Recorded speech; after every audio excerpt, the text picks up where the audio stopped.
নতুন সংসদের যাত্রা শুরু হলেও রাষ্ট্রপতি পদে কি আদৌ পরিবর্তন আসছে? কে, কবে এবং কিভাবে হবেন বাংলাদেশের পরবর্তী রাষ্ট্রপতি? সংবিধান কি বলছে? বাস্তবতা কোথায় দাঁড়িয়ে? বর্তমান রাষ্ট্রপতি মোহাম্মদ শাহাবুদ্দিন কি মেয়াদ শেষের আগেই বিদায় নিতে পারেন? ক্ষমতা বাড়ার সম্ভাবনাই বা কতটা? পুরো প্রেক্ষাপট জানতে দেখুন বিস্তারিত রিপোর্টে। নতুন সংসদ সদস্যদের শপথ গ্রহণের মাধ্যমে বাংলাদেশের জাতীয় সংসদের কার্যক্রম শুরু হয়েছে। প্রধানমন্ত্রী, মন্ত্রী ও প্রতিমন্ত্রীরাও শপথ নিয়েছেন। এখন প্রশ্ন হলো, রাষ্ট্রপতি পদে পরিবর্তন কখন এবং কিভাবে হবে? বর্তমানে রাষ্ট্রপতি মোহাম্মদ শাহাবুদ্দিন দায়িত্বে আছেন। তার মেয়াদ শেষ হবে 2028 সালের এপ্রিল মাসে। তাই নতুন রাষ্ট্রপতি নির্বাচনের জন্য এখনই সুযোগ নেই।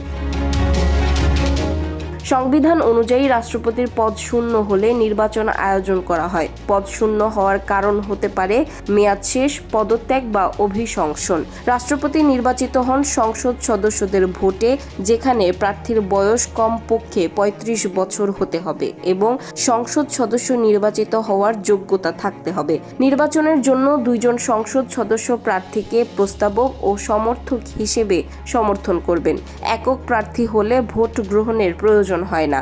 প্রধান নির্বাচন কমিশনার স্পিকারের সঙ্গে আলোচনা করে নির্বাচনের তফসিল ঘোষণা করেন। ভোট সংক্রান্ত অধিবেশন চলাকালীন ভোট গ্রহণ অনুষ্ঠিত হয়।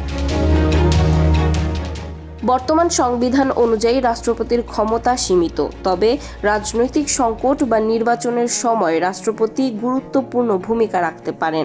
সংবিধান সংশোধনের মাধ্যমে জুলাই সনদ বাস্তবায়িত হলে রাষ্ট্রপতির কিছু ক্ষমতা বৃদ্ধি পাবে, যেমন মানবাধিকার কমিশন, বাংলাদেশ ব্যাংক গভর্নর, তথ্য কমিশন ইত্যাদিতে নিয়োগের ক্ষেত্রে স্বাধীনতা।